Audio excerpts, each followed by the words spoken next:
神君本就是冰人儿，想来也不必暖酿驱寒吧。好了，这可是《山海经》的卷首内容。小殿下方才还说倒背如流，不会这一句都不会解了吧？怎么，答不上来了？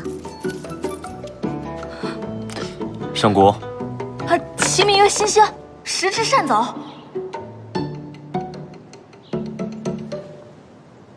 其名曰新星，时至善走。小殿下还真是学识渊博呢，连这耳坠都不同凡响。撒谎欺瞒，可比不学无术还要不堪。好了，本尊知道，这《山海经》拗口艰涩，若要熟记，需下苦功。上国，过些时日，本尊再来考你这个问题。明白。接下来本尊要问的，便是涉及三界管理的事情。你身为主神，应该好好钻研一下。涉及三界管理的问题，最浅显的莫过于风土民俗、天文地理，这样才能够因地制宜，处理好各界的问题。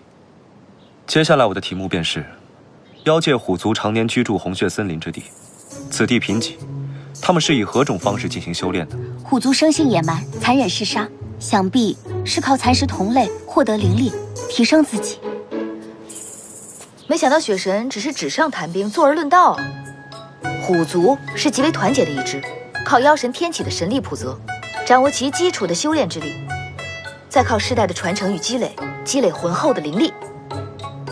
红血森林四季炎热，本神从未去过那里施行法术，是以不知其中因果，还请神君责罚。责罚倒不必，只不过血海无涯，不可石墨无声空默想，满瓶不满半瓶有。是，弟子谨记师尊教诲。小殿下，哎呦，瞧我这记性，倒忘了雪银神君了。不过神君本就是冰人儿，想来也不必暖酿驱寒吧。好了，上国，你身为主神，你与三界息息相关，重伤初愈，日后要多注意身体。明白。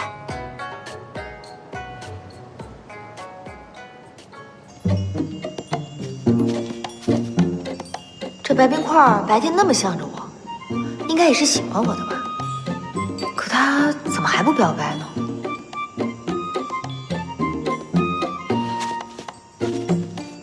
原来如此，白冰块，别害怕，我助你脱离苦海。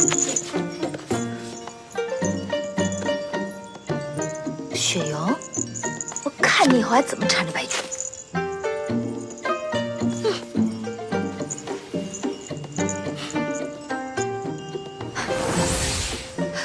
祖神今天保佑我，一定要成功，要不然月迷就白打这么多年光棍了。